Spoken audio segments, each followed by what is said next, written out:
भोपाल में चीता प्रोजेक्ट में लापरवाही सामने आई है। कॉलर आईडी के इन्फेक्शन की वजह से मौत हुई है, ये वजह निकलकर सामने आई है। विशेषज्ञों की जांच में ये बड़ा खुलासा हुआ है। कॉलर आईडी इन चीतों के लिए अनफिट है और चीतों के लगे कॉलर आईडी अब हटाए जाएंगे। चीता स्टीयरिंग कमेटी की बैठक में ये तय हुआ है।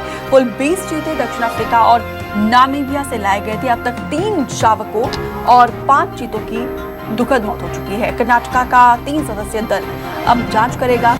सीएम की तरफ से कहा गया था कि अगर पुनर्वास की बात की जाए तो उस पर भी सोचा जाएगा। केंद्र की तरफ से भी बीते दिन मीटिंग बुलाई गई थी पीएम मोदी की तरफ से, क्योंकि पीएम मोदी की अगुवाई में ही दक्षिण अफ्रीका और नामीबिया से इन चीतों को बड़े ही ग्रैंड तरीके से लाया गया था। अब देखिए, एक के बाद एक चीतों की दुखद मौत ये चिंता का विषय बना हुआ है। अब जो विशेषज्ञों की टीम की तरफ से जांच किया गया उसमें ये खुलासा हुआ है कि कॉलर आईडी की वजह से इन चीतों की मौत हो रही है। शब्बीर ज्यादा जानकारी के साथ जुड़े हैं। शब्बीर, हम सब ने देखा है कि सीएम ने कहा था कि पुनर्वास की अगर बात होती तो हम पुनर्वास भी करेंगे। पीएम मोदी भी चिंतित है और अब जो चीतों की मौत की वजह है वो कॉलर आईडी बताई जा रही है।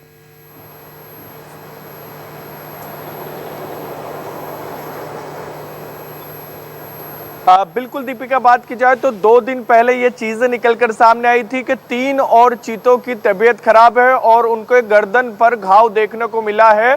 और जब ओमान का रेस्क्यू किया गया था, ट्रैंकुलाइज करके लाया गया था बाड़े के अंदर, तो जब कॉलर आईडी को हटाया गया तो उस वक्त वहां पर गर्दन पर निशान देखने को मिलते। और उसके बाद सबसे बड़ा सवाल यही था कि ये चोट के निशान आखिर क्या है। तो चीज़ें ये निकलकर अब साफ हो चुका है कि कॉलर आईडी के कारण ही चीते घायल हुए हैं और वहां पर मक्खियों ने अंडे भी दे दिए। इसी के कारण घाव और बढ़ता जा रहा था और ये अब तक 3 चीतों में देखने को मिला है। अब तक बात की जाए तो 5 चीतों की मौत हो चुकी है, 3 शावकों की मौत हो चुकी है। अभी की बात की जाए तो कूनो नेशनल पार्क में 15 चीते हैं, जिसके अंदर इसके साथ साथ एक शावक भी है। 15 चीतों में से बात की जाए तो अब 5 को तो पहले ही ट्रैंकुलाइज करके बाड़े में लगाया जा चुका है, 10 को और लाया जाएगा।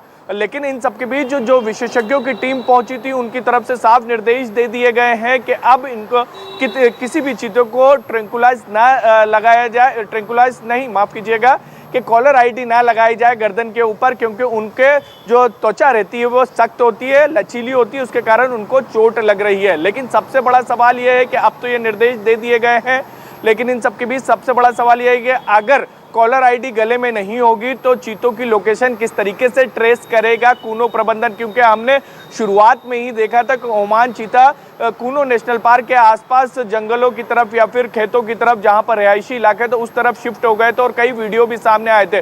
तो सवाल यह है कि कॉलर आईडी हटाई जाती फिर चीतों की लोकेशन कैसे ट्रेस की जाएगी। लेकिन अभी की बात की जाए तो फैसला ले लिया गया है कि अब कॉलर आईडी नहीं लगाई जाएगी किसी भी चीतों को और एक एक कर सभी चीतों को ट्रैंकुलाइज करके लाया जाएगा बाड़े में। और सभी के गर्दन बड़ी परेशानी है कि किस तरीके से इन बड़ी चिंता है कि किस तरीके से चीतों को सुरक्षित रखा जाए। फिलहाल विस्तार से जानकारी साझा करने के लिए आपका बहुत बहुत शुक्रिया।